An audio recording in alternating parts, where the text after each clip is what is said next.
श्री स्वामी समर्थ. जय जय स्वामी समर्थ. अवधूत चिंतन श्री गुरुदेव दत्त. तुमचं सर्वांचं स्वामी समर्थ या चॅनलमध्ये अगदी मनापासून स्वागत. आपण प्रत्येकजण श्रावण महिन्यामध्ये महादेवाची सेवा करतो, तसंच शिवलीलामृताचं पारायण करतो. तर शिवलीलामृताचे पारायण कसे करावे, त्याचे लाभ काय, हे आपण या व्हिडिओमधून जाणून घेऊयात. मृत्यूच्या दाढेतून परत आणणारं शिवलीलामृताचं पारायण शिवकृपा प्राप्त करण्यासाठी केलं जातं. शिवलीलामृताच्या पारायणाने आपल्या इच्छा, आकांक्षा देखील पूर्ण होतात, आपल्या अडचणी दूर होतात आणि आपल्याला ऐश्वर्य प्राप्त होतं. संतती प्राप्तीची इच्छा असेल तर ती सुद्धा पूर्ण होते. इतकंच नाही तर तुम्हाला कर्जातून मुक्ती देखील मिळते, आजारपणातूनही मुक्ती मिळते. कुठल्याही प्रकारची इच्छा जर मनात धरून तुम्ही जर या पारायणाला सुरुवात केली तर शिवकृपेचा अनुभव तुम्हाला नक्कीच येतो. पण मग असे हे पारायण नक्की कसं करावं, या पारायणाचे नियम काय आहेत, कधी सुरू करावं, तर चला मग हे सगळं जाणून घेऊयात. पण तत्पूर्वी जर तुम्ही चॅनलवर नवीन असाल तर चॅनलला नक्की सबस्क्राईब करा. भगवान शिवशंकर हे भोलेनाथ आहेत. भक्ताच्या हाकेला ते नेहमी धावून येतात आणि त्यांचंच शिवलीलामृत हा पवित्र आणि दिव्य ग्रंथ याचा अनुभवसुद्धा अनेकांना आलेला आहे. शिवलीलामृत पारायण सोमवारच्या दिवशी सुरू करावं. तसं तर तुम्ही 12 महिन्यातल्या कोणत्याही सोमवारी पारायणाला सुरुवात करू शकता. पण त्यातही श्रावण महिन्यात उपयुक्त शिवभक्तीला अधिक महत्त्व आहे आणि त्यामुळं या महिन्यामध्ये पारायण करणं अधिक फलदायी ठरतं.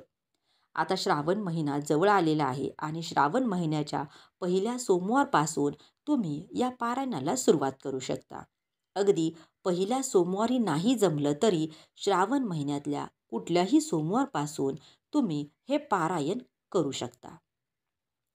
सगळ्यात आधी पारायण करायचा दिवस तुम्हाला निश्चित करायचा आहे आणि एकदा की दिवस निश्चित झाला की त्या दिवशी म्हणजे ज्या दिवशी तुम्हाला पारायण करायचं आहे त्या दिवशी सकाळी महादेव मंदिरात जाऊन महादेवांचं दर्शन घ्यायचं आहे.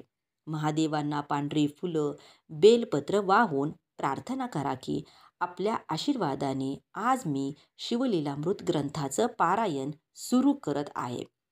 माझं पारायण निर्विघ्नपणे पार पडू द्या. कोणतेही अडचण, कोणतेही संकट येऊ देऊ नका आणि माझी मनोकामना पूर्ण करा, अशी प्रार्थना करायची आहे.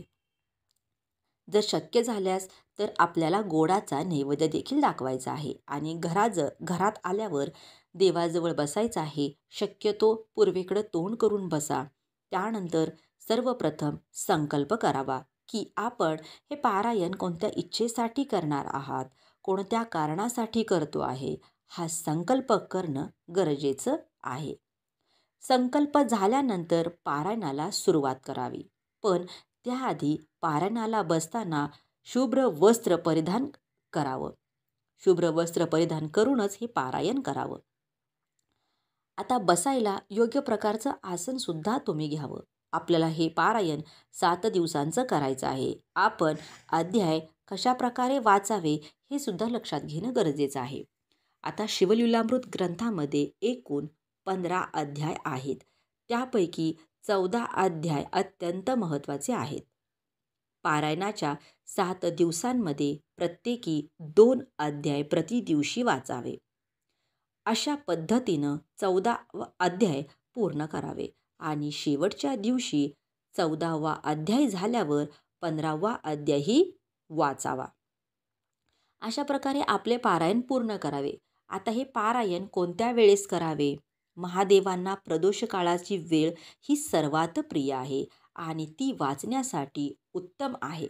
आता प्रदोष काळ म्हणजे काय, तर सूर्यास्ताच्या आधीचा 1.5 तास आणि सूर्यास्ताच्या नंतरचा 1.5 तास. साधारणपणे आपण श्रावण महिन्याचा जर विचार केला तर श्रावण महिन्यामध्ये 6 किंवा 6:15च्या सुमारास सूर्यास्त होतो. आता 6 किंवा 6:15चा जर वेळ धरला तर साधारण 4:30 ते 7:30 हा काळ प्रदोष काळ होईल. या काळामध्ये आपण पारायण करू शकतो. काही जणांना संध्याकाळी पारायण करणं जर शक्य नसेल तर ते सकाळी सुद्धा करू शकतात. पारायण करताना उपवासाचे सुद्धा काही नियम आहेत. हे पारायण करताना उपवास करणे आवश्यक आहे. एक भुक्त म्हणजे दिवसभरात एकदाच जेवायचं आणि ते सुद्धा पारायण संपल्यानंतर जेवायचं आहे. जेवणामध्ये तुम्ही कोणताही आहार ग्रहण करू शकता. फक्त सात्विक अन्न ग्रहण करावं. कोणत्याही प्रकारचा मांसाहार करू नये. मद्यपान करू नये. सात्विक भोजन घ्यावं हा पहिला नियम. पोथी वाचन झाल्यानंतरच अन्न ग्रहण करावं.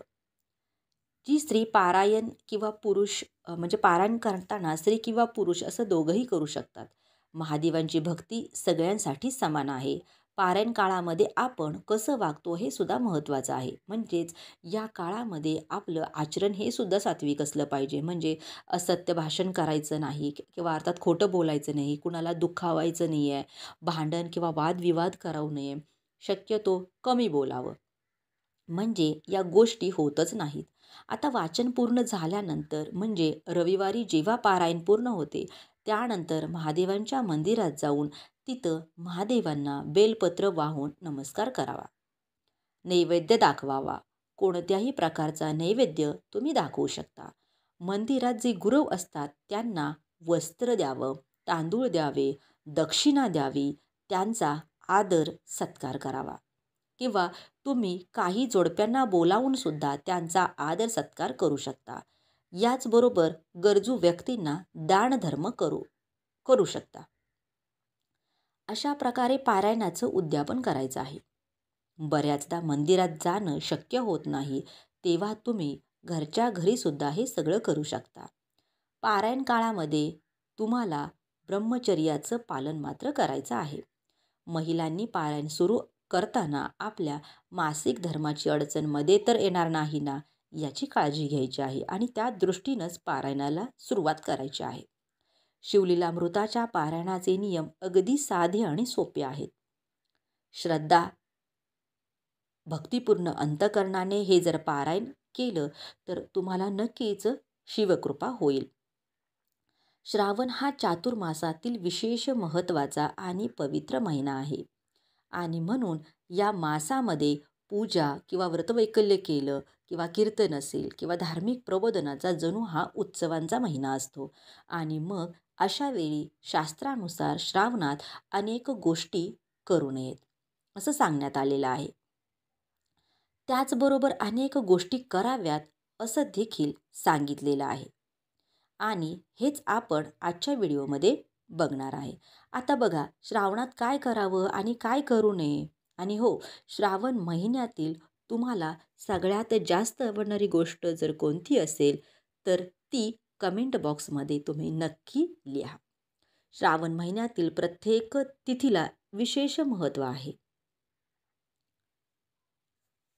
बघा, भाव आणि भक्तीसहित सात्विक वृत्तींचं उत्कट दर्शन घडवणारी श्रावण महिना असतो. श्रावण महिन्यात प्रत्येक रविवारी जाग येताच मौन धारण करून स्नान केल्यावर सूर्याची पूजा करून किंवा रविवारची आदित्य राणूबाईची कहाणी श्रवण केली जाते.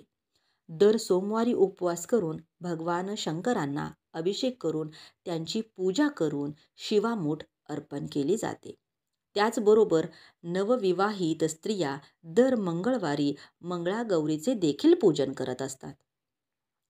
याचबरोबर नागपंचमीचे व्रत दुसऱ्या शुक्रवारी, वरदलक्ष्मीचे व्रत एकादशी, पुत्रदा एकादशीचे व्रत पौर्णिमेस, त्याच्यानंतर रक्षाबंधन, तर वद्य पक्षातील अष्टमीस, कृष्ण अष्टमीचे व्रत आणि अमावस्येस पिठोरी व्रत अशी अनेक व्रत देखील या महिन्यामध्येच केली जातात. श्रावणातील प्रत्येक बुधवारी बुधाचे, गुरुवारी बृहस्पतीचे किंवा शुक्रवारी लक्ष्मीचे तर शनिवारी शनी आणि मारुतीचे पूजन देखील केले जाते. खरं सांगायचं झालं तर चातुर्मासामध्ये जे काही नियम सांगितले आहेत तेच सगळेच नियम हे श्रावणासाठी सुद्धा आहेतच. जर तुम्हाला हा व्हिडिओ आवडला असेल तर व्हिडिओला नक्की लाईक करा, शेअर करा, कमेंट बॉक्समध्ये श्री स्वामी समर्थ, श्री गुरुदेव दत्त नक्की लिहा. बोला श्री स्वामी समर्थ, जय जय स्वामी समर्थ. अवधूत चिंतन श्री गुरुदेव दत्त.